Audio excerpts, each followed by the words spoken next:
백제 무왕의 생가터로 알려진 익산 마룡지 인근에서 또다시 역사학계를 떠들썩하게 만든 일대 사건이 발생했습니다.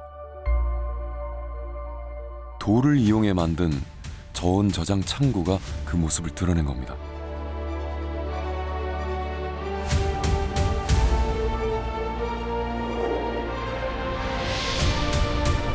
두 개의 창고는 그 규모도 상당히 컸습니다. 그런데 놀라운 것은 따로 있었습니다. 지금의 냉장고와 같이 대류 현상을 이용한 첨단 시설이었던 거죠. 그 안에서는 참외와 딸기, 들깨와 같은 다양한 식물의 씨앗도 발견이 됐습니다. 이런 시설은 백제의 수도였던 공주와 부여에서도 확인된 바가 있습니다. 때문에 이는 1400년 전 익산이 백제 수도였음을 말해주는 또 하나의 단서인 셈이죠.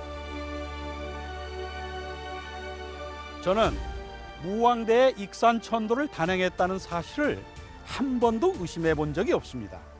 그것은 서동 생가터로 알려진 바로 이곳에서 확인된 것과 같은 수많은 유적과 유물이 익산 천도를 증언해주고 있기 때문입니다. 그렇다면 백제 후기 강력한 왕권을 자랑했던 무왕은 왜 이곳 익산으로 왕도를 옮긴 것일까요? 지금부터 그 해답을 찾는 여정을 시작해 볼까 합니다.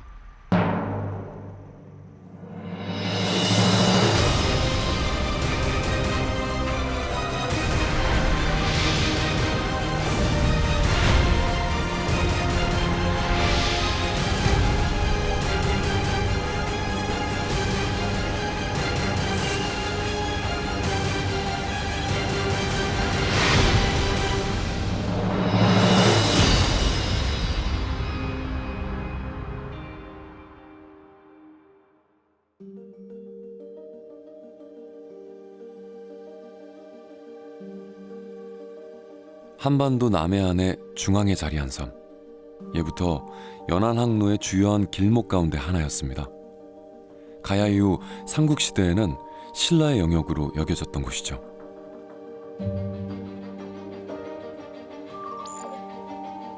그런데 이곳 남해 남치디의 한 야산에서 뜻밖의 이야기가 세상을 놀라게 합니다.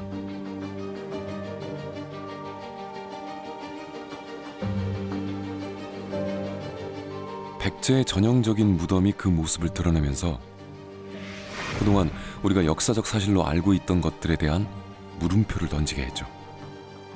그리고 돌방 무덤 안에선 그 시기를 특정할 수 있는 단서도 발견이 됐습니다. 관에 부착하는 이 은꽃 장식은 놀랍게도 백제 30대 무왕의 이야기를 들려주고 있었습니다. 익산 미륵사지 서탑에서 나온 은꽃 장식과 남해 남치디의 것이 마치 쌍둥이처럼 그 모습이 닮았던 겁니다. 남해 남치리는 우리가 통상적으로 백제 영역이라고 생각해 오지 않았던 곳인데 그곳에서 은화 관식이 나왔습니다. 거기서 나온 것은 미륵사지, 익산 미륵사지에서 나온 거하고 형태가 거의 동일합니다.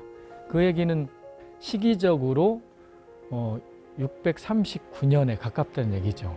그거는 무왕 때를 말하는 건데, 은화관식이란 머리에 쓰는 관에 부착했던 은으로 만든 꽃 모양 장식인데요. 백제 관등재를 설명해주는 대표적인 유물 가운데 하나죠. 익산 미륵사지에서 나온 관모 장식이 가야 멸망 이후 줄곧 신라 땅으로 여겨지던 남해 남치리 것과 그 모양이 일치한다는 사실은 여러 가지 정황을 떠올리게 합니다. 무왕이 왜 익산으로 천도했을까라는 질문에 앞서 익산에 남아있는 도성의 모습을 살펴볼까요? 고대 국가 왕궁터의 원형이 가장 잘 남아있는 익산의 왕궁리유죠.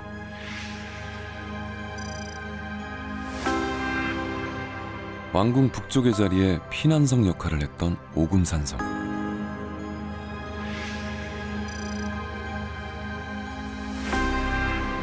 완성하는 데만 무려 30년이 넘게 걸린 미륵사지.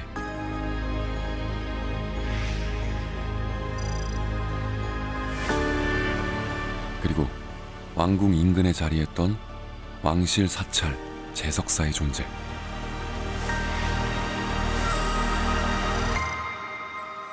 거기에 서동설화의 주인공인 무왕과 왕비가 잠들어 있는 왕릉원까지 익산은 도성이 갖춰야 할 모든 필수 요소를 간직하고 있습니다. 현재까지 이 모든 조건이 가장 잘 남아있는 곳은 익산이 유일하죠.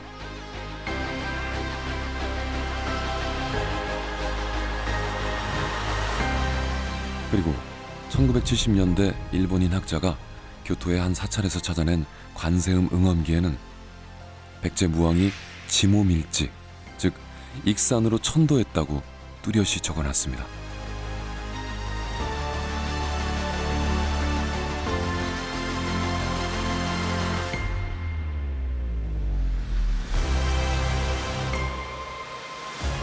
이 기록에 담긴 불에 탄 제석사의 실체가 발굴을 통해 드러나면서 익산 천도 또한 그 신빙성을 의심할 여지가 없게 된 거죠.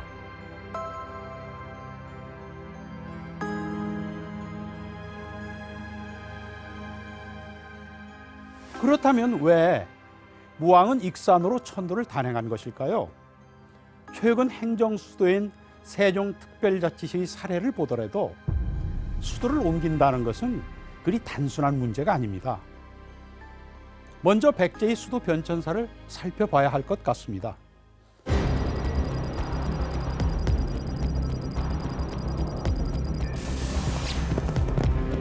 (475년) 고구려가 한성으로 쳐들어오는데 이 전투에서 백제 계로왕이 비참한 최후를 맞게 되죠.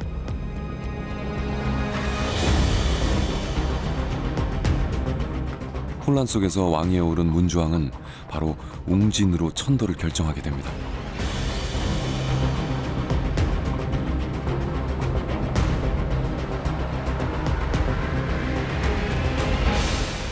웅진은 북으로 촬영산맥과 금강에 둘러싸여 있고 동으로는 계룡산이 막고 있는 천혜의 요새였기 때문이죠.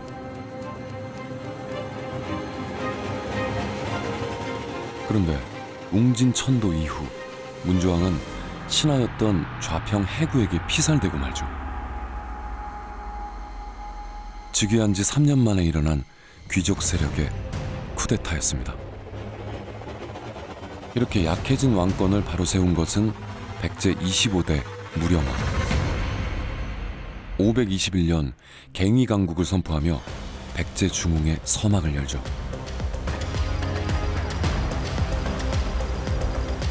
무령왕의 아들인 성왕은 더 강한 백제를 꿈꾸며 큰 결단을 내리게 됩니다. 그것은 바로 웅진에서 사비로 천도를 단행한 거죠. 즉위한 지 16년 된 해였습니다. 그리고 나라 이름을 남부여로 고치게 되는데 여기에는 어떤 의도가 있었던 걸까요? 남부여란 표현이 뭔가 봤더니 백제 왕실의 왕성이었고 또 그 계보가 결국은 그 고구려와 함께 공통조상으로 모셨던 동명왕 부여와의 후손을 자임했던 그 표현을 다시 한번 강조한 것으로 파악이 됩니다. 그렇다면 그 성왕이 대외적으로 수도 옮기는 그 거대한 국가적 사업의 명분으로 삼은 것이 국호 변화에 바로 연결이 돼 있구나라는 걸 이제 알려주는 거고요. 저는 성왕이 국호를 남부여라고 한 데에는 고구려와의 대결을 염두에 둔 것이 아닐까라고 생각하는데요. 이는 고구려 장수왕에게 빼앗긴 한강 유역을 되찾기 위한 성왕의 강력한 의지를 엿볼 수 있는 대목인 겁니다. 그런데요, 공교롭게도 천도를 이야기할 때 빼놓을 수 없는 왕이 바로 장수왕입니다. 고구려의 장수왕이 수도를 국내성에서 평양성으로 옮긴 것은 서기 427년. 산악지형으로 둘러싸인 국내성에 비해 평양은 대동강 유역의 넓은 평야로 경제적 기반이 탄탄했고 문화적으로도 발달한 도시였습니다. 또한 육로와 바닷길을 통해 동북아시아의 중심으로 도약이 가능한 곳이었죠. 그런데 장수왕이 평양성을 택한 데에는 숨겨진 의도가 있었습니다. 그것은 바로 오랫동안 국내성을 중심으로 힘을 키워온 귀족 세력을 견제하기 위한 것이었다는데 학계의 의견이 일치하죠. 관련 기록을 보면은 대신 귀족이 어육이 됐다고 합니다. 말 그대로 물고기 뭐 짐승 잡아주기듯이 다 그냥 그 척결을 하고 반대를 무릅쓰고 이제 수도로 옮긴 걸로 돼 있어서 결국은 고구려는 그 제국적인 국가 시스템 운영을 위한 공간적, 경제적, 정치적 안정성을 지금의 평양으로 옮기면서 확보했고 그 과정에서의 반발도 상당히 통제하면서 국가를 새롭게 그 한 단계 고양시킨 게 아닌가 그렇게 생각이 됩니다. 그렇다면 백제 무왕은 왜 사비를 두고 익산으로 천도를 한 것일까요? 먼저 백제 왕들의 계보를 살펴봐야겠습니다. 성왕의 아들로 무려 44년 동안 제위를 지켰던 위덕왕 이후 해왕과 법왕이 차례로 즉위하게 됩니다. 그리고 무왕이 등장을 하죠.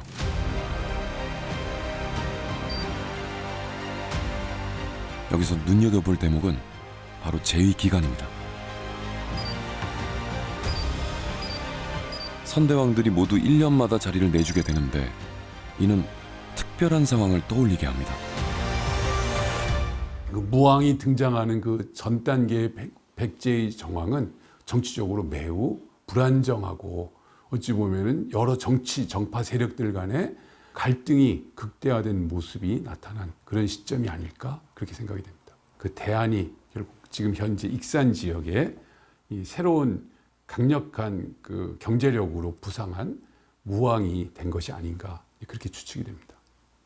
결국은 백제 무왕은 자기의 그 거점 지역인 현재 익산 지역을 새로운 정치적 토대로 재구축하기 위해서 불교적인 성격이 강한 그런 공간들을 중심으로 새로운 도시를 만들었고 그것을 국가 수도로 자리매김시킨 것이 아닌가 그렇게 생각됩니다.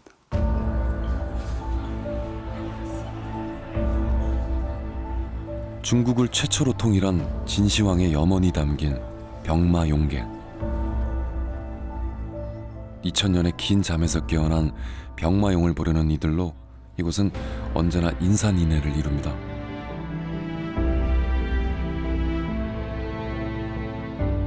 천인천색, 제각각 다른 표정과 자세를 취하고 있는 수천의 군인들은 마치 살아 움직일 것만 같습니다.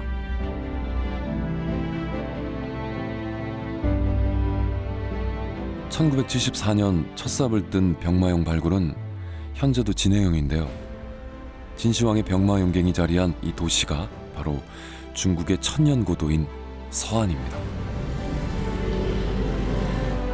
중국인들은 시안이라고 부르는 이곳의 옛 이름은 장안.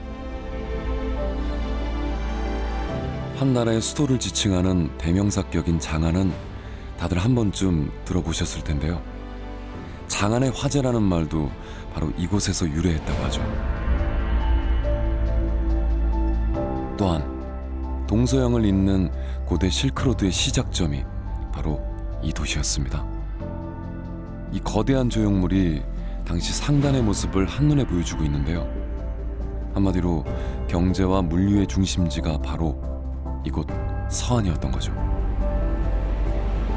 중국을 통일한 진시황이 이곳 서안 북쪽을 진나라의 수도로 삼았고 한고조 유방은 그 남쪽인 지금의 서안에 새로운 도성을 건설하게 되는데 거기에는 특별한 이유가 있었습니다. 其实是它的政治原因啊，任何一个王朝，他都希望就是长治久安啊。在这里，因为军事上的原因、地形的原因，它能够维持达到这一点。当然，更重要的，我个人认为还是经济原因。这个地方在它在这个统一过程中，实现王朝西汉建立过程当中呢，它的军事的物资来源都源于关中以及关中所在的天府地区。 서안 인근에 자리한 이 커다란 무덤이 한나라의 건국조가 잠들어 있는 황제릉입니다.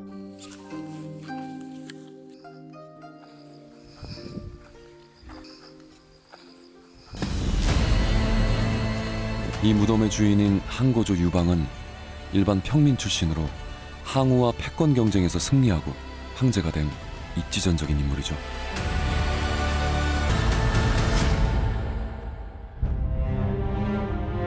기록에 따르면 한고조의 어머니인 유호가 큰 연못가에서 잠깐 잠든 사이 천둥이 치고 사방이 어두컴컴해지는데 교룡이 부인의 몸 위에 올라가 있었다는 겁니다. 그렇게 해서 태어난 이가 바로 한나라를 건국한 유방입니다. 한고조 유방은 콧날이 높고 이마가 튀어나와 용을 닮았다고 하는데 왕의 얼굴을 뜻하는 용안이 여기에서 유래된 겁니다. 용의 아들로 태어난 한고조 탄생설화에서 주목할 대목이 있습니다. 그것은 바로 중국 역사서 가운데 정사로 평가받는 사마천의 사기에 남아있는 기록이라는 거죠. 根据中国史书的记载啊，刘邦啊，他的出身呢，是他的母亲在做梦梦见了神，而这个神呢就是龙，所以诞生了刘邦。因此，在刘邦啊成长的过程中啊，往往都会有一些龙的形象啊与之相伴随。那么这样一个故事啊，它体现了这个刘邦在替代秦王朝的过程中所获得的这个合法性和正统地位的来源，说来自于天神。而这样一个故事，我们注意到啊，在韩国同样也存在。 한고조 탄생설화와 흡사한 내용이 삼국유사에 남아 있습니다. 그것은 바로 서동설화의 주인공인 백제 무왕의 이야기입니다. 서울 남쪽 연못가에 살던 과부인 어머니가 모세 용과 관계하여 장을 낳았는데 재기와 도량이 커서 헤아리기 어려울 정도였죠. 이는 수백 년의 시간차만 있을 뿐 그 모티브와 서사 구조가 정확히 일치합니다.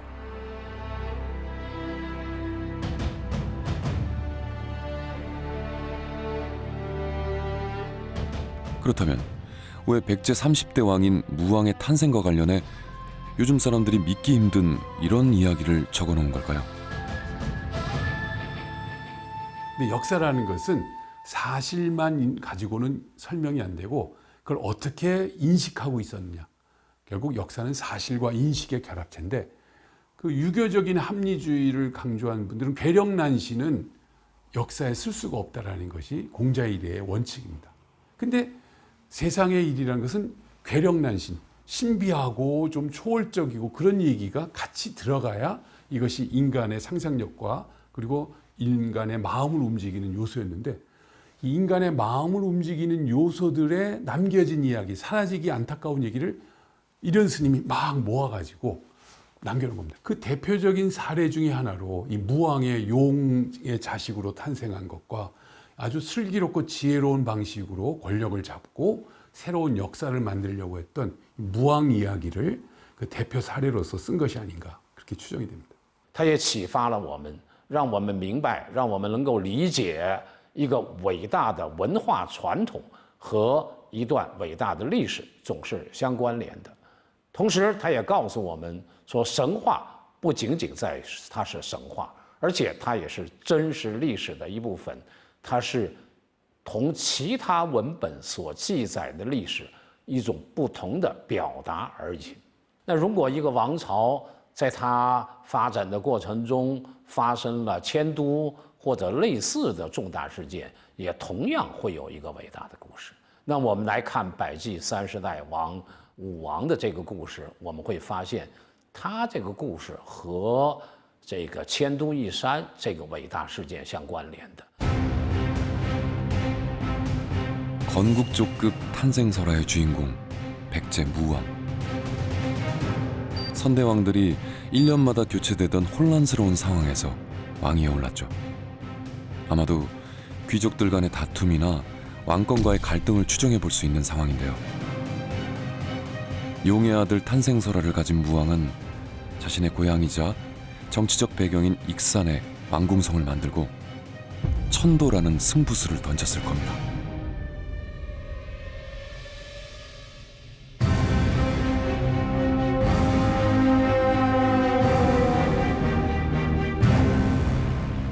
우리나라 왕의 탄생설을 보면 용의 자식은 유일합니다. 고구려 백제 신라 고조선 전체 후대 왕까지 다 통틀어도 그 용의 자식으로 유일하게 등장하고 있다는 건 이건 매우 상징적이자 의미가 큰 거고요. 결국은 이제 삼국유사 무왕조에 남겨져 있는 이 기록과 무왕의 탄생설화와 그 모든 것을 종합적으로 연결해 봤을 때 백제가 어떤 맥락에서 무왕 때 새로운 중흥의 어떤 새로운 그 사업이라고 해야 돼, 국가적인 대역사를 만든 것 같습니다. 그리고 그것을 통해서 백제를 완벽한 동아시아 최고의 국가로 다시 한번 중흥시켜 보려는 그런 계획을 가지고 이 익산을 적극적으로 경영한 것이 아닐까 그렇게 추정이 됩니다.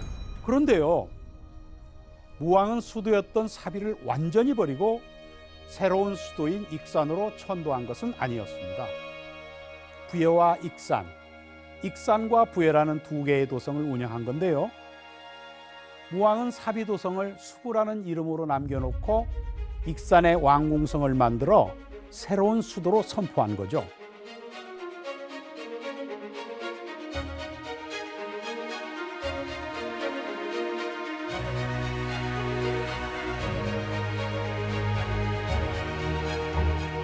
왕궁리에서 나온 익산 도성의 증거 가운데 글씨나 문양이 새겨진 기와들도 있습니다. 그런데 특히 주목해야 할 게 바로 이겁니다.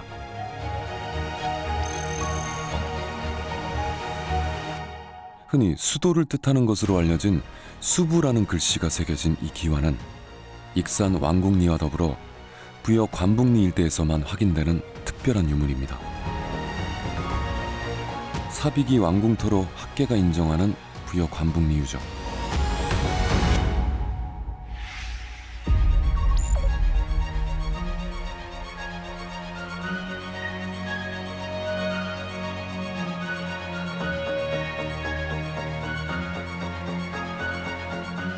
그리고 고대 왕궁터가 가장 잘 남아있는 익산 왕궁리 유적.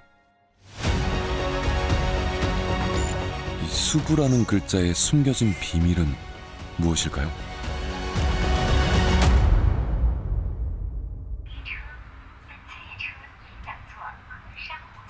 서안에서 고속열차를 타고 동쪽으로 500km가량 떨어진 낙양을 향합니다.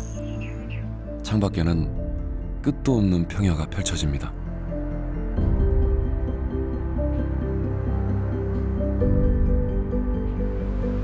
한 시간 30분을 달려 도착한 낙양. 무려 9개나 되는 왕조의 수도였던 중국의 대표적인 역사 문화의 도시입니다.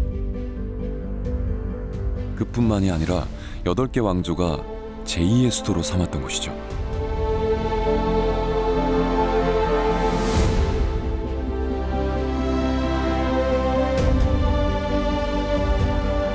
그 역사를 잠깐 살펴보면 수나라는 장안을 수도로 하고 서도라 불렀죠. 그리고 이곳 낙양에 동쪽에 도성을 만들어 동도라고 부르게 되죠. 수나라와 당나라 때 황제들은 서쪽의 도성인 장안과 동쪽의 도성인 낙양을 오가며 통치를 하는데 이를 양성제라 부릅니다. 그런데요, 놀라운 사실은 당시 중국 기록에 백제도 동서 양성제를 시행하고 있었다고 적어놓은 겁니다.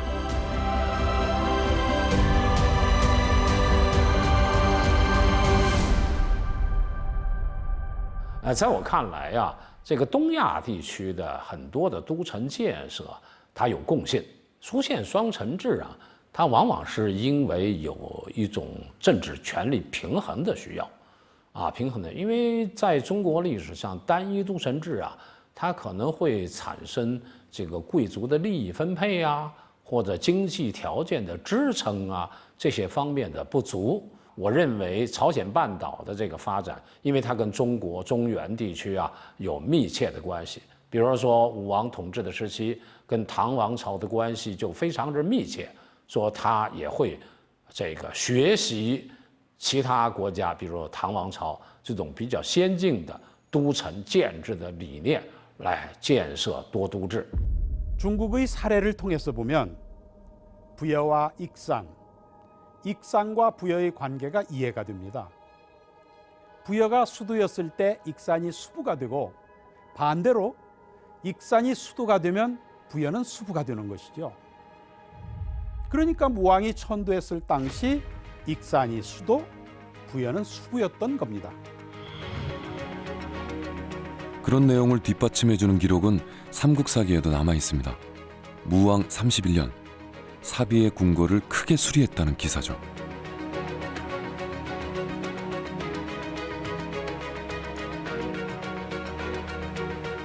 삼국사기에 나오는 궁궐 수리 기사는 모두 24건.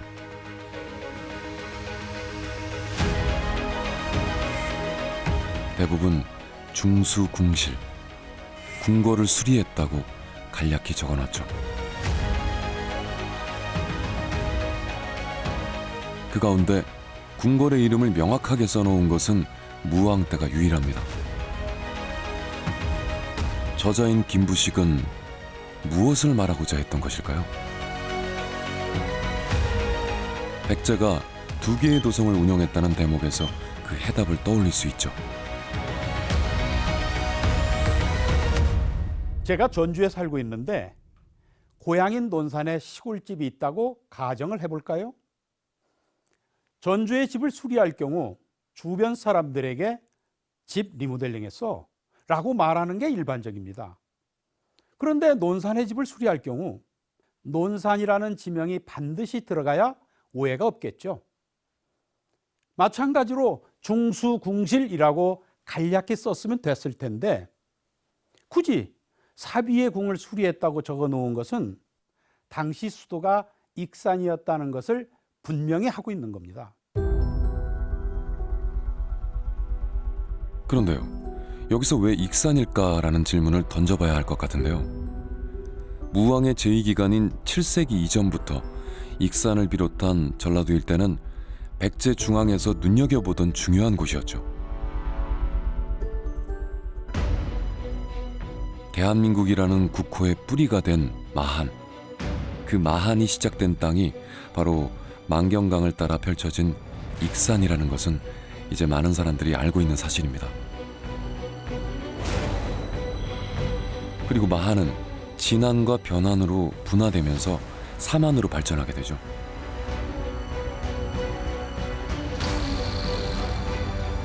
근초고왕 때인 4세기 중엽, 백제가 이 마한 땅을 완전히 복속한 것으로 알려져 있습니다.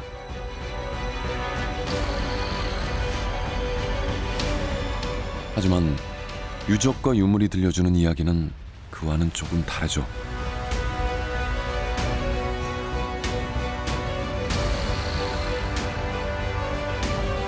이 거대한 분구묘는 마한의 존재를 증언하는 대표적인 유적입니다. 그 안에 잠들어 있던 수많은 유물은 마한의 존속 시기를 뚜렷이 말해주고 있었죠. 마한인들은 기원전 3세기부터 기원 후 6세기 중엽까지 무려 800년 동안 자신들의 문화를 지켜갔던 겁니다.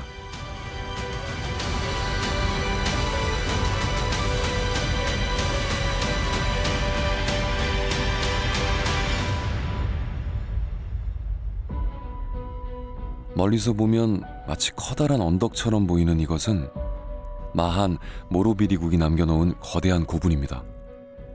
수대에 걸쳐 조성된 이 무덤에서는 마한 전통의 것은 물론 백제의 묘제가 함께 확인이 됐죠. 안타깝게도 석실 대부분은 도굴로 인해 파괴된 상태였습니다. 다행히도 바로 이 지점에서 온전한 형태의 석실 한 기가 발견됐습니다. 놀랍게도 이 석실 내에서 이곳에 자리 잡고 있었던 마한 모로비리국의 비밀을 풀 수 있는 유물들이 쏟아져 나왔던 겁니다. 고창 봉동리 고분에서 나온 유물 가운데 가장 먼저 살펴볼 것은 바로 이 금동 신발입니다.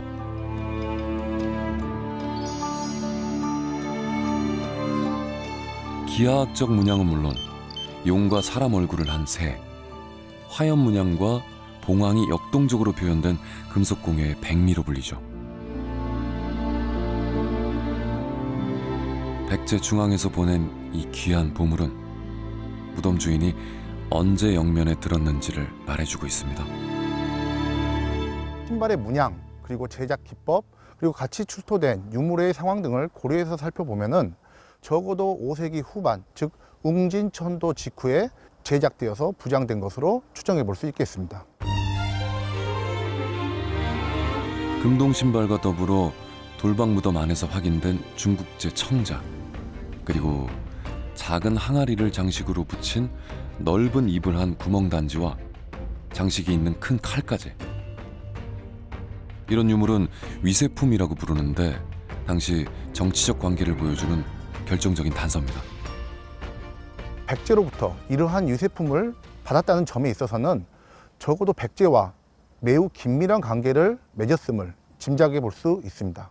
그런데 백제가 중앙에서 직접 지방관을 파견하거나 제도적으로 율령으로 지방을 통치하는 체제였다고 한다면은 굳이 금동 신발이라든지 중국제 청자와 같은 희소성 있는 위세품을 지방에 줄 필요성은 없었을 것입니다. 따라서 백제가 이 지역을 직접 지배하는 단계까지는 나아가지 못했음을 보여주는 증거라고 할 수 있겠습니다.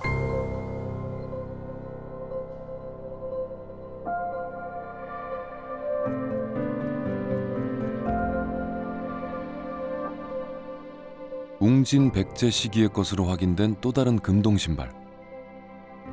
익산시 웅포면에 자리한 입점리 고분에서 나온 겁니다.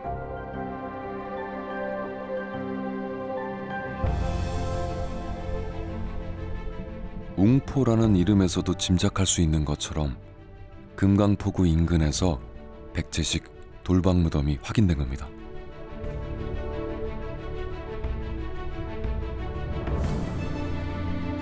지도를 통해 살펴보면 백제의 수도였던 공주와 부여가 금강이라는 큰 물줄기를 따라 연결돼 있었다는 것을 알 수 있죠. 백제가 웅진으로 천도한 후에 금강 수로 역할이 아주 중요해지기 때문에 금강 하구에서 꽤 안으로 들어온 그 금강 하류의 거점 세력을 키울 필요가 있었고, 그런 관계 속에서 이런 금동 신발이 웅진기 초반에 사용된 것이 아닌가 이렇게 생각합니다.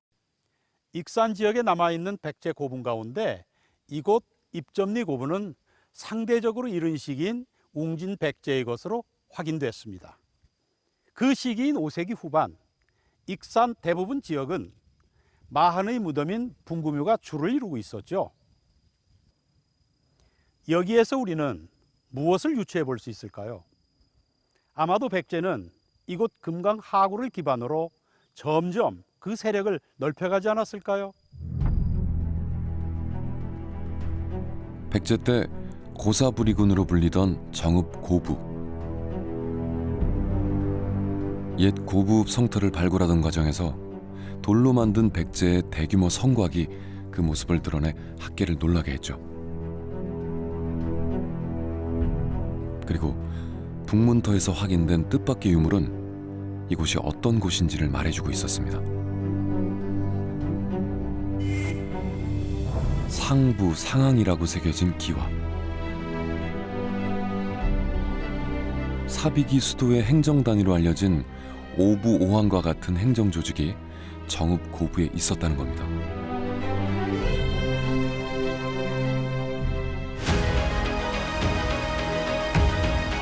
새로운 수도인 사비로 천도를 단행한 성왕. 강력한 왕권을 바탕으로 행정 조직도 개편을 하죠. 수도에는 오부 오항을 두고 지방은 오방성 체제로 운영하게 됩니다. 백제의 동서남북과 중앙에 치소 역할을 하는 거점성을 만들었던 건데요. 그 가운데 중방성이 정읍 고부의 고사부리성인 겁니다. 백제가 이제 오방 체제를 이제 갖추게 됐을 때, 그때는 전라남도 지역까지 백제 영토가 됐어요. 이 가운데에 있는 성이다, 중방성이다. 이것은 백제 원래의 영토하고 만의 영토를 이어주는 가교 역할을 하는 것이 중방이다. 바로 전라북도 정읍 일대가 그러한 마한과 백제 본토를 연결시켜주는 중심에 있는 지역이다. 그러니까 성왕 때 마한 세력을 포섭하기 위한 전략적 요충지로 정읍 고부를 택하고 여기에 치소인 중방성을 설치한 겁니다. 이로써 만경강과 영산강을 중심으로 한 마한 땅이 백제 중앙의 직접적인 통치의 대상이 된 거죠. 그렇다면 백제의 남방성은 어디에 있었을까요? 학계에선 전북 남원의 청문리 산성 일대를 주목하고 있습니다.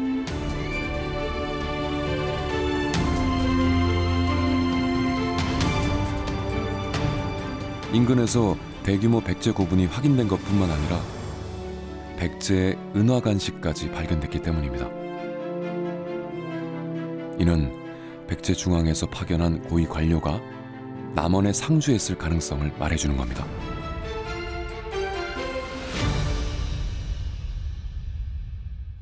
그렇다면 왜 백제는 지금의 광역시와 같은 오방 가운데 남방성을 남원에 설치한 것일까요? 그것은 백제에 있어 마한과 더불어 중요한 세력이 바로 가야였기 때문입니다. 이 가야 세력을 관리하기 위한 최적의 장소가 바로 남원이었을 겁니다. 남원에서 가야의 존재가 최초로 확인된 것은 지난 1982년. 이곳 월산리 고분군에서 가야의 유물이 쏟아져 나오면서부터입니다.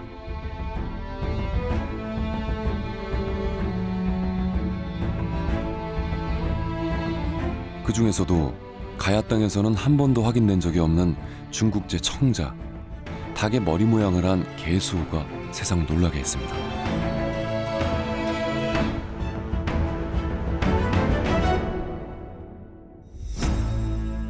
청자와 같이 나오는 백제 계통의 위세품, 예를 들면 금은상감의 장식 대도, 그 다음에 초호 이런 것들도 같이 나오기 때문에 백제와의 관련성 속에서 생각을 해야 된다. 그렇다면 왜 백제가 대가야 문화권이라고 볼 수 있는 운봉권에 이런 소위 위세품을 나눠줬을까? 아마도 당시에 백제가 웅진 천도 후에 남쪽으로 이제 영역적 확대라든지 영역 지배를 확실히 해야 되는데, 그럴 경우에 영산강 유역으로도 가야 되지만 남해안까지 제대로 확보하려면 이 내륙 루트인 섬진강 유역 루트 확보가 절실했을 거라고 판단이 됩니다. 어제의 친구가 오늘의 원수로 뒤바뀐 6세기 한반도. 한강 유역을 둘러싼 삼국의 각축전이 벌어지는데 554년 관산성 전투에서 성왕이 전사하면서 백제는 그 동력을 상실하고 맙니다. 그리고 8년 뒤 백제의 영향력 아래 있던 가야 땅마저 신라의 차지가 되고 말죠.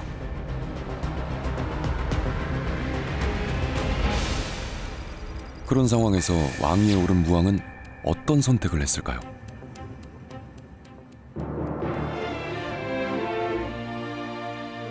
자신이 태어난 곳에서 영면에 든 백제 30대 무왕. 발굴 조사 결과 무왕릉도 중국 진시황과 마찬가지로 생전에 미리 만들어 놓은 준비된 무덤이었습니다. 그리고 인근에는 마찬가지로 조성된 왕비릉이 있습니다.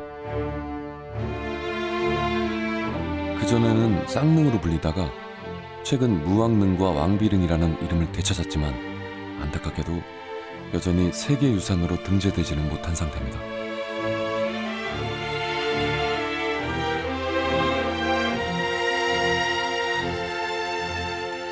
자신이 나고 자란 익산으로 천도를 단행하고 원대한 꿈을 꾸었던 무왕. 용의 아들 탄생설화의 주인공인 그가 새로운 왕도로 왜 익산을 선택했는지 보여주는 수많은 단서 가운데 하나는 지금 제가 서 있는 이 땅이 마한이 시작된 땅, 바로 마한의 본향이었다는 사실입니다.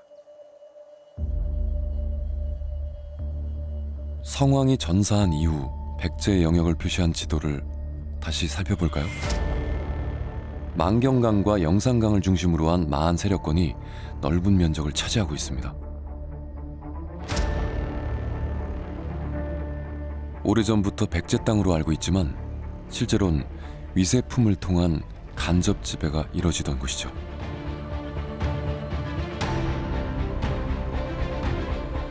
백제가 정읍 고부에 중방성을 설치한 이유가 바로 마한 세력을 포섭하기 위한 거점이 필요했기 때문이라는 사실을 시청자 여러분은 기억하고 계실 겁니다. 그리고 전북 익산은 마한이 시작된 역사적 의미를 지닌 도시죠.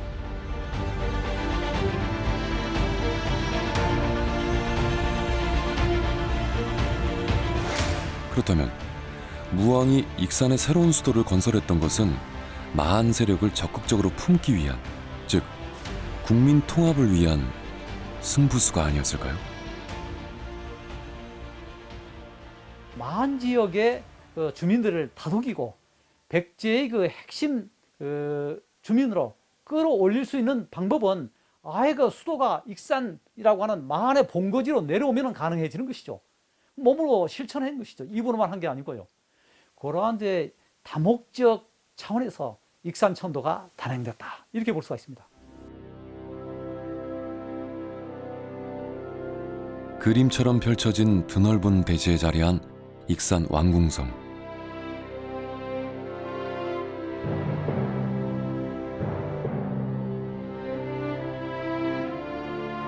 바로 인근에는 호남의 3대 수리시설로 알려진 황등제가 있었습니다.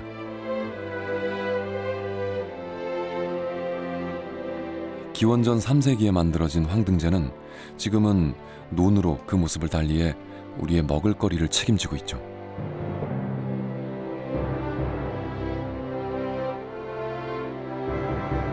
익산 도성을 지도에서 살펴보면 생명의 젖줄이 돼주는 만경강과 금강으로 연결돼 있습니다.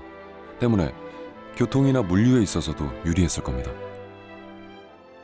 그리고 이 일대는 비옥한 농경지를 끼고 있어요. 농사가 잘 되는 곳이고 교통의 요충지가 되고 또 신라지구로 진출하는 데 필요한 그런 거점으로서 역할을 할 수 있는 곳이 익산 땅이 되는 것입니다. 그럼에도 불구하고 익산 천도를 위해서는 귀족 세력뿐만 아니라 민심을 얻어야 하는 과제가 있었습니다. 이를 위해 무왕이 심혈을 기울인 것은 대규모 사찰을 완공하는 일이었죠. 그것은 결국 백제인들의 마음을 하나로 만들기 위한 도전이었을 겁니다. 민심을 이제 얻기 위해서는 익산이 왜 좋은 지역인지라고 하는 것을 알려줘야만 되는 것입니다. 지모밀지라고 하는 이제 표기를 하고 있어요. 이 지모밀지 할 때 지는 탱자나무 지입니다. 탱자나무는 이제 남쪽 지역에서 자라고 있는 것이죠. 따뜻한 지역에서요. 그리고 탐호할 모자입니다. 흠모한다. 밀자는 꿀밀자를 쓰고 있어요. 그리고 땅지자. 그러니까 탱자나무가 자라는 아주 따뜻한 남쪽에 사람들이 바라고 흠모하는 그 꿀이 흐르는 복된 땅이다.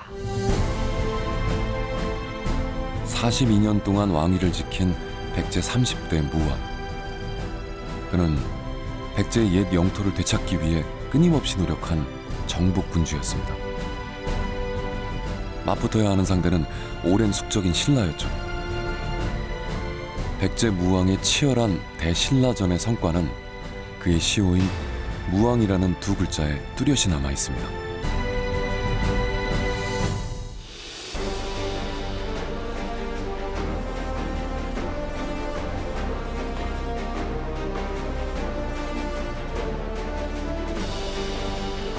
백제와 신라의 치열했던 전투의 결과를 확인할 수 있는 유적이 남아있는 남해 남칠이. 천년의 시간을 뛰어넘는 백제 고분과 그 안에서 나온 관모 장식이 무왕의 시대를 증언하고 있는 겁니다.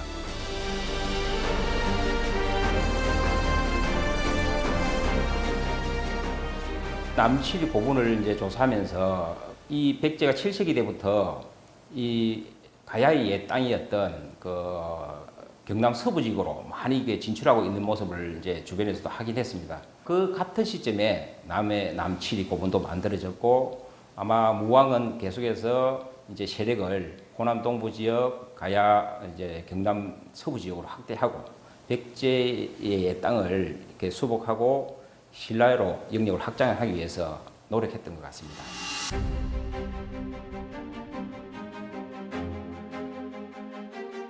남의 남칠이 백제 고분군의 발견은 어떤 이들에게는 보고도 믿고 싶지 않은 진실일 겁니다.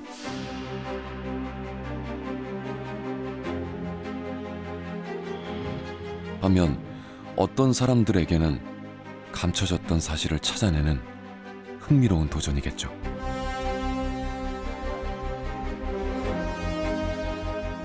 가야가 멸망하고 난 다음에 신라로 아마 편입되지 않았을까라고 했는데 이게 이제 백제 석실이 보여지면서 아 여기까지가 백제 땅이었구나. 그래서 이런 유적들을 찾게 되면은 이 연구자로서는 굉장히 큰 보람이고 그게 이제 많은 이제 학계에 영향을 미칠 수 있기 때문에 아주 희열을 느낄 수 있습니다.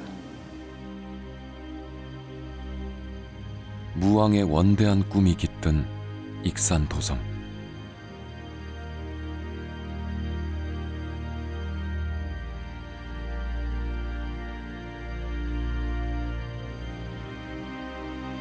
(1400년) 전 역사를 알아내기 위한 계속된 도전은 뜻밖의 이야기를 들려주곤 하는데요.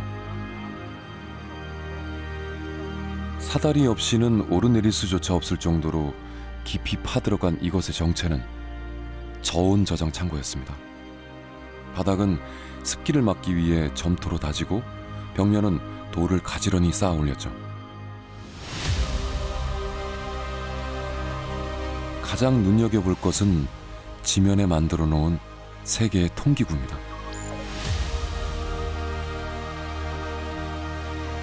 찬 공기가 바닥에 깔리고 따뜻한 공기가 위로 올라가는 대류 현상을 이용해 냉장고와 같은 역할을 할 수 있게 해주는 거죠. 그리고 함께 발견된 백제시대 유물은 이 시설의 용도를 더욱 뚜렷이 말해주고 있습니다.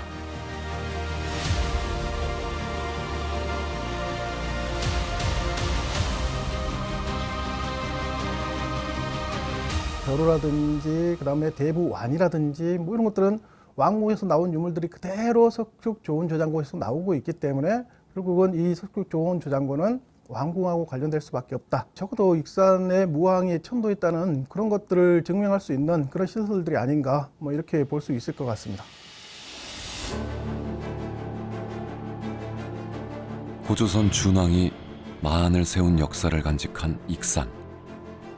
예부터 사통팔달 교통의 요지이자 경제적으로 풍요로운 땅이었습니다.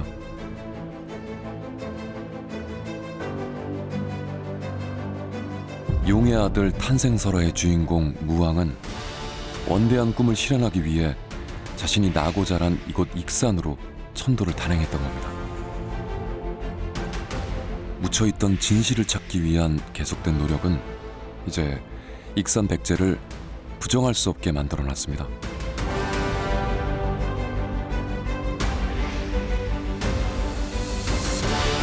(1974년) 미륵사 발굴을 시작으로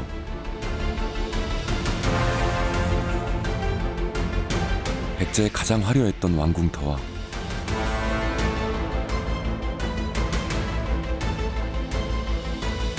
익산 천도 기록을 증언하는 제석사진,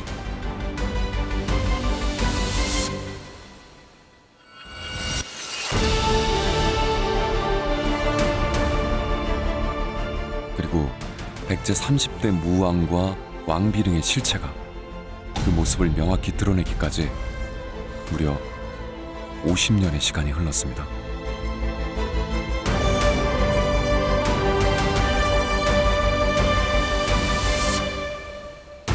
무왕의 익산 천도를 사실로 받아들이는 글과 논문이 이제 제법 많이 보이는데요. 반세기 만에 얻어낸 장족의 발전입니다. 백제 무왕은 왜 익산으로 천도를 했을까요? 그 해답은 프로그램을 시청하고 계신 여러분들이 이제 더 잘 아실 거라 믿습니다. 제가 마지막으로 말씀드리고 싶은 것은 중국 한나라를 건국한 한고주 유방과 똑같은 서사구조를 가진 용의 아들 탄생설화의 주인공이 바로 무왕이라는 것을 간과해서는 안 된다는 겁니다. 그리고 그 이야기 속에 숨겨진 비밀은 바로 무왕이 익산 천도를 통해 새로운 백제를 건설하려고 했다는 사실입니다.